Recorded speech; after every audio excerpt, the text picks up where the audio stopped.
huge game looming this weekend against Buffalo. The Cowboys are 10-3. That's the same record they had this time last year. But this time, Jerry Jones is more optimistic.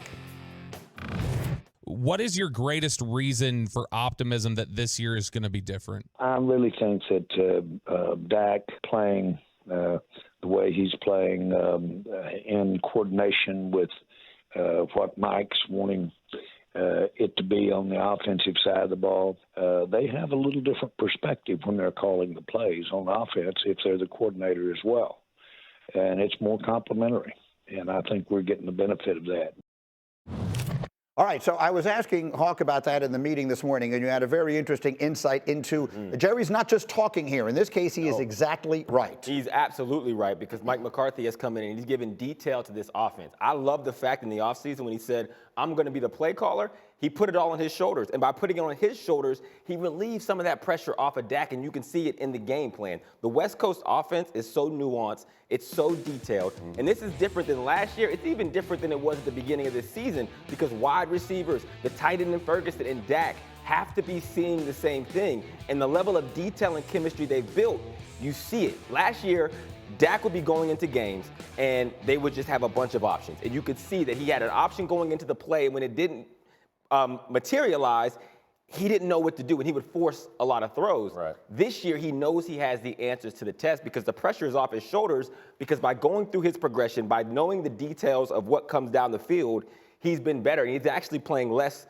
risk-averse, which is the best version of Dak. He's playing loose. When he was saying that this morning, you were nodding as vigorously as I've ever seen you. No, it's well said, right? Like last year was a concept-driven offense, right? They're going to go in, they're going to have certain things that Dak really loves, but when somebody takes it away, what do we go to, right? Yep. Now it's all precision-driven on a West Coast offense. It's all timing. When is this guy going to be here? When is he going to cross? When is he going to be open? Ball's got to be on time. I think when you're watching the Cowboys, you're watching Dak Prescott. It couldn't have, the schedule they had couldn't have come at a better time after the San Fran game, because they got some defenses they could take advantage of. And we were all like, oh, they're beating bad teams. Well, that's some good time for that, right? Because you're building confidence. So when you do, you have one game, you lose to the Eagles in a tight game, then you come back in a few weeks, you play them and you beat the brakes off of them. So you're seeing this offense continue to evolve, as Hawk is saying, throughout the season. You got to like where they are, because the confidence is really what they have lacked in the past. Is it different this time? The psychology of the team. Yes. No, it feels different because to me, Dak is a new man. And not just on the field, but off, like on camera. Like just the way he talks to the media, he is 100% authentic. And I feel like in the past, Dak would say the right thing. And now he's like, I don't really care what any of you think. And that's the part, I think, because he's confident in himself and this offense. Now, I will say, give Mike McCarthy credit for adjusting, because the offseason talk was about eliminating mistakes. We're going to be aggressive. But they started the season, I know they put up 40, but it didn't feel like they were allowing Dak to win the game. It was like, don't mess up. And I think there was a point in the season where it flipped and it's like, you are the franchise guy. Now go lead us, and they've allowed him to do that. It's interesting to say that we're taking pressure off of Dak, but it does seem like they're asking him to do more. But it is about him feeling comfortable, and I think consistent in the story of the season is the story that Hawk started us off with. They're getting better, and that suggests that they're getting more comfortable with each other and in this offense. If you remember back to some of the most painful interceptions that Dak threw last year, it was a couple inches off here or there. And the difference between the West Coast offense and what they were doing last year is they had a lot more latitude to make decisions about breaks and cuts and what window to go to. Yeah. This is very different. It's like you need to be here right there at this particular time. And Dak Prescott, I think one of his strengths is intelligence. Like, he is one of the best players when it comes to getting to the line of scrimmage, pre-snap, understanding what you're going to see. Yes. And if you take that pressure off of him, if he can figure out, all right, I see this, you see this. That means at this moment, I'm going to do that. It makes it a lot easier for him than trying to read through the play and say, all right, if this isn't open, then switch to here and find that. No, you know it's going to be open. Think about this. Think about the issues that the Chiefs have had with Patrick Mahomes. And the receivers not being on the same page at the same moment, right? Just a little bit, like the depth of route, where they're and how complicated it feels for the best in the world to do it. That is what has been eliminated in Dallas. Everybody is seeing it the same way. Everybody's expected to be in the same place, the right time, and that's how their offense is going. Does that add up to more success in the postseason, which is when this will really matter? Absolutely. And you're seeing that trajectory that these guys are talking about.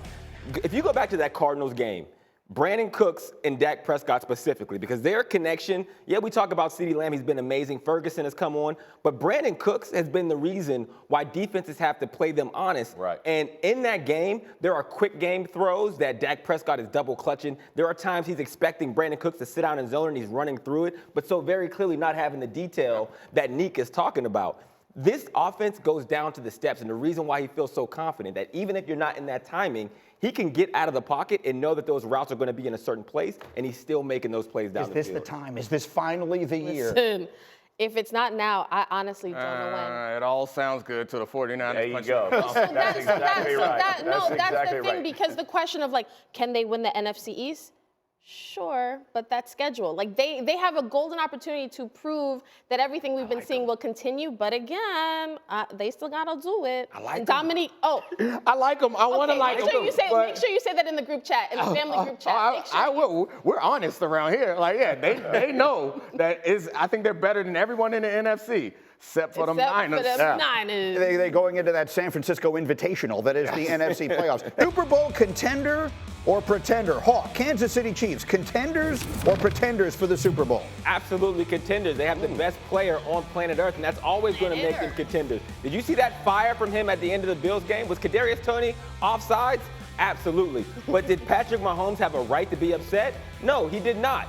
But if you have 1-5 and he has that kind of fire, trust and believe the other teams don't have them. They will always be a contender. All right, you threw a changeup on us there, and I liked it. Jeffrey, Dolphins, Super Bowl, contender, pretender? Tyreek Hill's healthy, contender. Listen, the AFC, you just talked about it. The people that we all thought the Chiefs were going to be this unstoppable force, they have not been that this season. They can put up points. Their defense has gotten progressively better. You're seeing Mike McDaniel now. They gave one away against Tennessee they shouldn't have lost. This team will be in the mix towards the end. Neek, let's go to the NFC. Let's talk about the Eagles. Super Bowl, contenders or pretenders? They're still contenders. Let's not get carried away. They had a couple bad weeks, but they still have all of the pieces on offense that they need. They have some issues on defense, but they're not without talent. Two pretty good corners and an excellent D-line. I think these guys are contenders. It's not us. It's not them against the field like it was last year, but they still could go on a good run in the playoffs. Kmart, I've not had you this week here. We've had a lot of people writing off the Eagles. I've had a lot of doom and gloom and naysayers and all that. What face are you going to make at me on that one today? It's just ridiculous. I'm old enough to remember when Jalen Hurts was described as the ultimate closer. Mm-hmm. I'm old enough to remember when people were like, you know what, they may not look the same, but they still are pretty damn good. And now all of a sudden it's like, oh, can the Eagles win the Super Bowl? Listen, Jalen Hurts, Devontae Smith, and A.J. Brown are not going to fumble the football every single week. Like, that's not going to happen. I will say defensively, their secondary, like the passing yards that they're giving up is an issue. But when you have Jalen Hurts, we literally spent weeks of this season saying, Dak may be playing the best, but give me Jalen if I got to win a game tonight. And now all of a sudden we're wondering if this is a team that can actually win the division and win a Super Bowl. I think it's crazy. Are we wondering at Hawk? Yeah. Hawk? I still think the Eagles are contenders. I don't think the sky is falling. Okay. Absolutely not. Tell me why. A lot of reasons. Yes, they've had a tough 2 weeks against the toast of the NFC, and that's where the Eagles fans feel the worst because they lay an egg against the 49ers, and then they lose at Dallas. But this is off of a 5-game stretch where they beat teams like the Dolphins, the Cowboys, the Chiefs, and the Bills in an overtime win. To go against the 49ers after 10 days off when they've been preparing and then go on the road, that's a tough proposition. People have been nervous because the way that they've won those games have been close or they've had been comeback victories.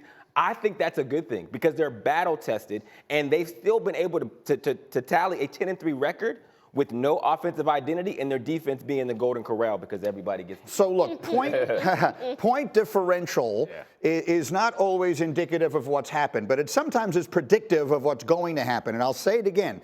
The Cowboys this year, all these three teams I'm about to say to you are 10-3.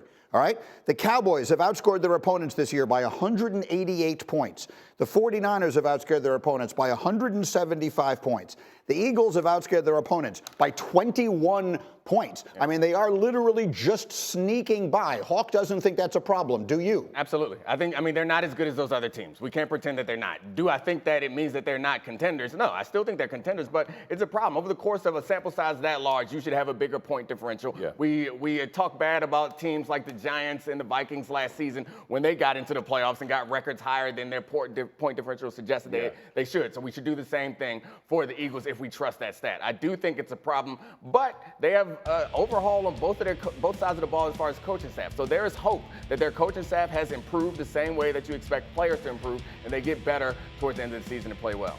I get it, but I think when I think about the playoffs and the Super Bowl, like, I don't think you're going to be outscoring teams by 20 points in the Super Bowl, right? Like, the last 2 Super Bowls, probably the score was a point differential of like 3 points. Yeah. So last year certainly was. Right. So to me, it's sort of like. I think when we talk about point differential is supposed to be a measure of how good your team is. It's not meant to say that this team is good at winning close games. So I'm not arguing that their ability to win close games isn't going to help them going forward. I'm arguing that they put themselves in too many close games that at some point they're going to lose because of it. Areas of reflection from last year that are different from this year. Explosive plays. Last year they were plus 41. They're plus 1. Right? Explosive plays, whether you like it or not, is the most determining factors of winning. By the way, San Francisco leads the league in offensive and defensive, right? So that's why they're sitting where they are. Also, you look at Jalen Hurts, who you were just talking about. He's got 15 turnovers this year. He had 8 all of last year. 2 major factors on why you go through. And when you play the good teams, when you play the Dallases, you play the San Franciscos, but all that being said, they got 4 get-right games. This is no different than where the Cowboys were sitting after San Francisco. They got 4 games they should win, all 4, get themselves right to go into the playoffs on the upslope. And I'm telling you, it's a different team when you hit the playoffs after you get right. You saw it with the Cowboys. Like, you literally saw the Cowboys transform, and we all mocked who they were beating. Dak's beating poor defense and blah, blah, blah. Guess what? It still wins. You still build confidence. You still go in and play with that confidence in the play.